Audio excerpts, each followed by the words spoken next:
আজ আমি তোমাদের শেখাবো আর্ম বল কিভাবে করতে হয় ও ধরতে হয়।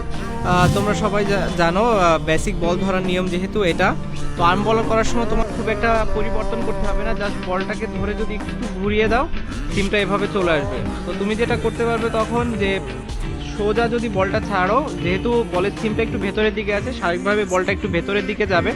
তো তোমার জন্য যেটা সুবিধা হবে যে তুমি যদি ছেড়ে দাও বলটা ভেতরের দিকে যেহেতু যাবে, ব্যাটসম্যানের জন্য খুবই এটা একটা কষ্টকর ব্যাপার হবে খেলাটা।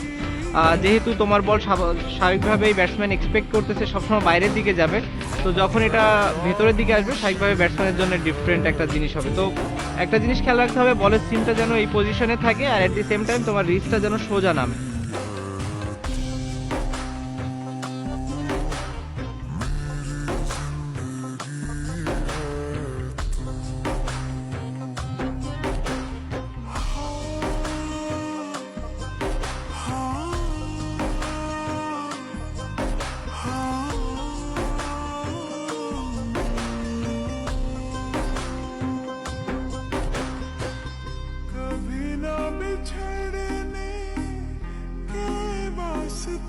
আশা করি আমার এই টিপসগুলো তোমাদের কাজে আসবে এবং আমার এই টিপসগুলো কাজে লাগিয়ে তোমরা ভিডিও পাঠিয়ে দাও এবং জিতে নাও আকর্ষণীয় পুরস্কার এবং আমার ড্রিম টিমে সিলেক্ট হওয়ার সুযোগ।